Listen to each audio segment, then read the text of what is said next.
Telangana Congress fire brand leader Jaggareddy రాజకీయ భవితవ్యం ప్రశ్నార్థకంగా మారింది. అసెంబ్లీ ఎన్నికల్లో ఓడిపోయిన ఆయన ఇకపై ఏం చేయాలి అని మల్లగుల్లాలు పడుతున్నారు.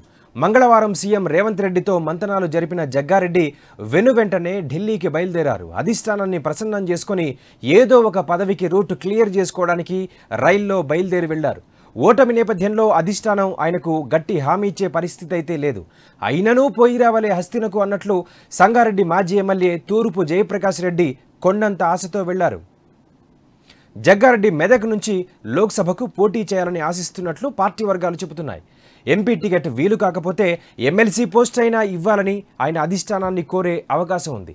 జగ్గారెడ్డి ఢిల్లీలో రాహుల్ గాంధీ, ఖర్గే, సోనియా గాంధీల్లో ఎవరిని కలవబోతున్నారో స్పష్టంగా తెలియడం లేదు. ముగ్గురిని కలిసే ప్రయత్నం కూడా చేయొచ్చు. ఒక ఎన్నికల్లో ఓటమే తన పనితీరుకు గీటురాయి కాదని, పార్టీ కోసం ఎంతో కష్టపడ్డానని ఏకరువు పెట్టడానికి ఆయన వెళ్తున్నట్టుగా తెలుస్తోంది. మొన్న రాష్ట్ర పార్టీ వ్యవహారాల ఇన్ఛార్జ్ దీపాదాస్ మున్షితో భేటీ అయిన జగ్గారెడ్డి తన భవితవ్యంపై ఆమెతో చర్చించినట్టుగా తెలుస్తోంది. రేవంత్, దీపలు ఆయనకు ఏదో చెప్పి ఉంటారని, అందుకే ఢిల్లీకి పయనమయ్యారని పార్టీ వర్గాలంటున్నాయి. జగ్గారెడ్డి అసెంబ్లీ ఎన్నికల్లో గెలిచి ఉంటే రేవంత్ క్యాబినెట్లో తప్పకుండా చోటు దక్కేది. ఆ ఛాన్స్ తప్పిపోవడంతో ఏదో ఒక పదవికి కర్చీఫ్ వేయడానికి ఆయన ఢిల్లీ వెళ్లారు. ఎమ్మెల్సీ, ఎంపీ టికెట్ వీలైతే పీసీసీ చీఫ్ పదవి కూడా ఆయన కోరికల జాబితాలో ఉండే అవకాశం ఉంది. అయితే పీసీసీ చీఫ్ పగ్గాలు రేవంత్ చేతుల్లోనే ఉంటాయని స్పష్టమైన సంకేతాలు కనిపిస్తుండడంతో ప్రత్యామ్నాయం చేసుకోక తప్పదు. ప్రస్తుతం శాసన మండలిలో 6 సీట్లు ఖాళీగా ఉన్నాయి. 4 ఎమ్మెల్సీలు అసెంబ్లీకి ఎన్నికయ్యారు. గవర్నర్ కోటాలో 2 సీట్లను భర్తీ చేయాల్సి ఉంది. వీటి కోసం కాంగ్రెస్లో విపరీతమైన పోటీ నెలకొంది. అసెంబ్లీలో సీట్లు దక్కని వాళ్లు, గతంలో హామీ పుచ్చుకున్న వాళ్లు, ఇతర పార్టీల నుంచి వచ్చిన వాళ్ల లాబింగ్లో బిజీగా ఉన్నాయి.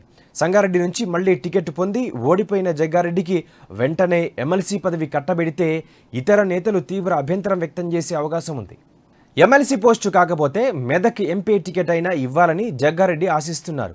అసెంబ్లీ ఎన్నికల్లో విజయంతో ఊపు మీదున్న కాంగ్రెస్ లోక్సభ ఎన్నికల్లోనూ సత్తా చాటుతుందని పార్టీ నేతలు ధీమా వ్యక్తం చేస్తున్నారు. మెదక్ ఎంపీ స్థానం బీఆర్ఎస్కు కంచుకోట. మొన్నటి అసెంబ్లీ ఎన్నికల్లోనూ అక్కడ 6 చోట్ల కారు పార్టీ గెలవగా ఒక్క మెదక్లో మాత్రమే కాంగ్రెస్ విజయం సాధించింది. ప్రస్తుతం మెదక్ టికెట్కు సొంత పార్టీలో పెద్దగా పోటీ లేకపోవడంతో జగ్గారెడ్డి ఆశలు పెట్టుకున్నారు. అయితే 2014 పార్లమెంటు ఎన్నికల్లో ఆయన ఇదే స్థానం నుంచి పోటీ చేసి ఓడిపోవడం మైనస్ పాయింట్గా మారింది. జగ్గారెడ్డి 2014 ఎన్నికల్లోనూ సంగారెడ్డి నుంచి పోటీ చేసి ఓడిపోయారు. తర్వాత ఎంపీ టికెట్ కోరగా కాంగ్రెస్ మాజీ మంత్రి సునీతా లక్ష్మారెడ్డిని బరిలోకి దింపింది. జగ్గారెడ్డి సరిగ్గా ఎన్నికలకు ముందు బీజేపీలో చేరి ఆ పార్టీ టికెట్పై పోటీ చేసి ఓడిపోయారు. ఎన్నికలకు ముందు జగ్గారెడ్డి రాష్ట్ర పార్టీ నేతలపై కొన్ని విమర్శలు చేసినప్పటికీ ఆయనపై ఎవరికీ పెద్దగా వ్యతిరేకత లేదు. ఎంపీ టికెట్ ఆయనకు ఇస్తే కష్టపడి గెలిపించడానికి కూడా సిద్ధంగానే ఉన్నారు. అయితే అసెంబ్లీ ఎన్నికల్లో ఆయన్ను ఆదరించని ప్రజలు ఎంపీ ఎన్నికల్లో ఆదరిస్తారా అని హైకమాండ్ ఆలోచనలో పడినట్టుగా తెలుస్తోంది. బీఆర్ఎస్ నుంచి గట్టి పోటీ ఉన్నా ఆయన బరిలో దిగడానికి సై అంటే పునరాలోచనలో పడే అవకాశం ఉంది. ఏది ఏమైనా అధిష్టానం ఆలోచనను తెలుసుకొని తన మనసులో ఏముందో చెబితే ఒక పనైపోతుందని జగ్గన్న చలో ఢిల్లీ అన్నారు.